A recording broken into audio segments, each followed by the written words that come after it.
Assalamualaikum warahmatullahi wabarakatuh. Waalaikumsalam warahmatullahi wabarakatuh. Hari ini kami dari kelompok satu akan mempresentasikan materi yang berjudul Aktif Bangsa Indonesia pada masa pandemi. Sebelum itu kami akan mempresentasikan anggota kami. Yang pertama yakni Janji Matu Sakila, yang kedua saya yang ketiga Indonesia, yang keempat Alfian, yang kelima Al-Gharib, dan yang keenam Reza.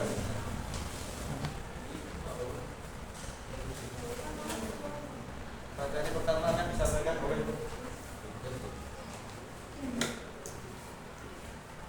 Panci saya akan dari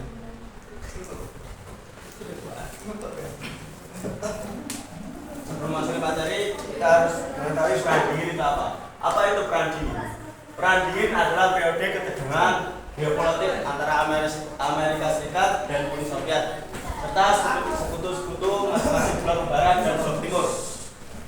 Istilah perang dingin digunakan karena tidak adanya pertempuran berskala besar secara langsung antara kedua negara adidaya tersebut.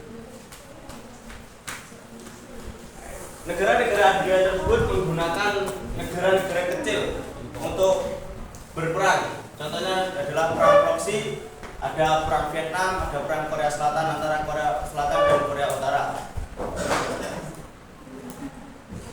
Yang A, Indonesia dan perkembangan gerakan non-blok. Pada masa perang dingin, dunia terpolarisasi dalam dua blok, yaitu ada blok timur, ada blok barat. Tiap blok berusaha mempengaruhi negara-negara untuk masuk ke bloknya. Tidak terkecuali terhadap negara-negara ketiga juga terpengaruh oleh persaingan dalam memperluas pengaruhnya masing-masing.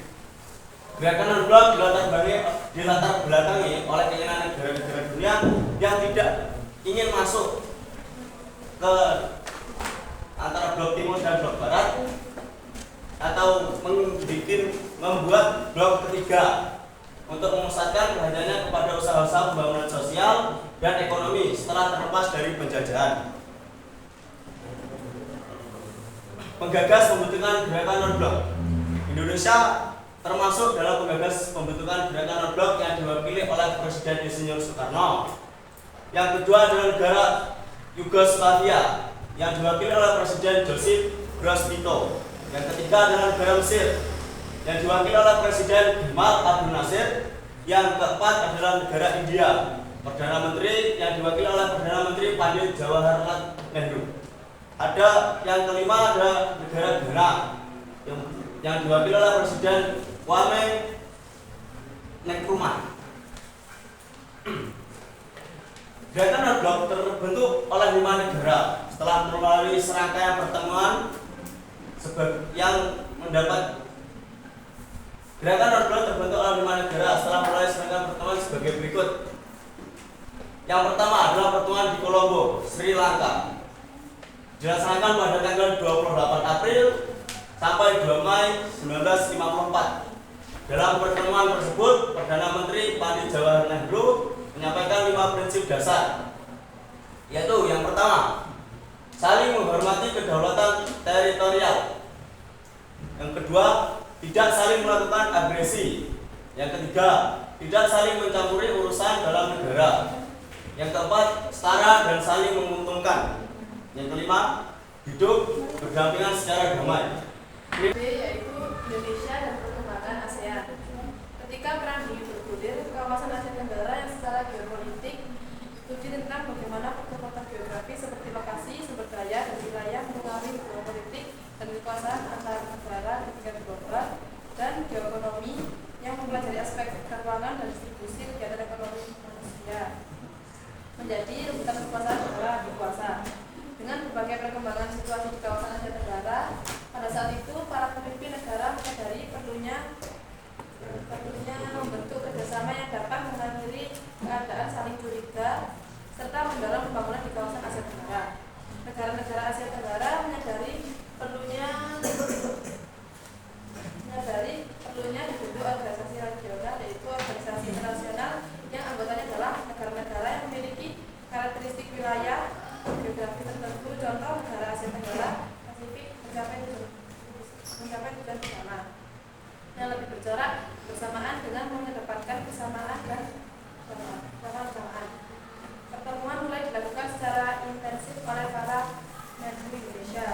Malaysia, Filipina, Singapura, dan Thailand yang menghasilkan rancangan Joint Declaration, yaitu dokumen deklarasi bersama tentang kesepahaman untuk bersepakat melakukan sebuah program yang antara lain perlunya meningkatkan saling pengertian untuk hidup bertetangga secara baik serta membina kerjasama yang bermanfaat di antara negara-negara yang sudah terikat dalam perhatian sejarah dan budaya. Pada tanggal 8 Agustus 1987 di Bangkok, Thailand, nama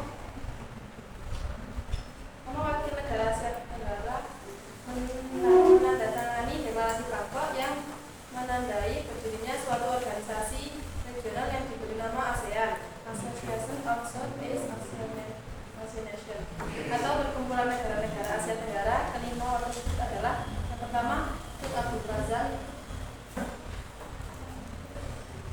yang pertama yaitu Indonesia yang diwakili oleh Adam Malik, yang kedua Singapura diwakili oleh S. Rajaratnam, yang ketiga Thailand yang diwakili oleh Muhammad Kauman, yang keempat Malaysia yang diwakili oleh Tun Abdul Razak, yang kelima Filipina diwakili oleh Ratiso Marcos. Tujuan berdirinya ASEAN yaitu yang pertama menciptakan pemeliharaan dan meningkatkan perdamaian, keamanan, ketahanan serta kawasan bebas senjata nuklir dan senjata pemusnahan massal, menciptakan bersama di bidang perdagangan, penanaman modal, ketenagakerjaan, pengatasan kemiskinan, dan mengurangi kesenjangan pembangunan di kawasan Asia Tenggara. Yang ketiga, menciptakan kedaulatan demokrasi, kemajuan dan perubahan hak asasi manusia dan lingkungan serta menciptakan lingkungan yang aman bagi anggota. Dalam menjalani hubungan antara negara ASEAN memiliki prinsip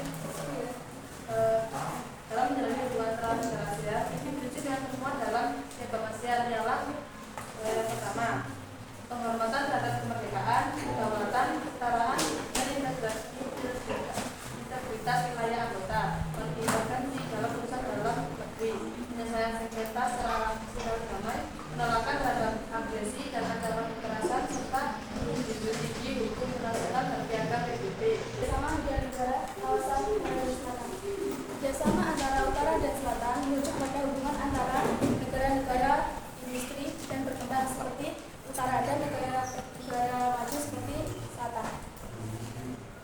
Kawasan selatan, kawasan utara atau negara maju yang tergabung dalam G77 antara lain Amerika Serikat, Kanada, Inggris, Jepang, Jerman, Italia, dan Jerman. Kawasan tersebut memiliki tingkat teknologi yang tinggi, tapi sumber daya alam yang sangat minim. Dan negara selatan atau negara-negara berkembang tergabung dalam G77 yang terdiri dari 77 negara yang memiliki sumber daya alam yang melimpah, tapi tingkat penguasaan teknologi yang sangat minim. Seperti halnya Indonesia. Indonesia sangat memiliki sumber daya alam yang melimpah, tapi Indonesia tidak mampu untuk mengolahnya. Bukan tidak mampu, tapi karena tidak adanya fasilitas dari pemerintah. Kesenjangan inilah yang menimbulkan ketergantungan antara kedua pihak sehingga melahirkan kerjasama setelah Perang Dunia Kedua. Indonesia dengan masalah Palestina. Hubungan Indonesia dengan Palestina telah terjalin sejak sebelum Indonesia merdeka. Antara lain yaitu 1. Kongres Al-Islam Indonesia Surabaya 26 Februari sampai 1 Maret 1938. Kongres ini diikuti oleh 25 organisasi Islam di Indonesia yang mengeluarkan keputusan tentang Palestina.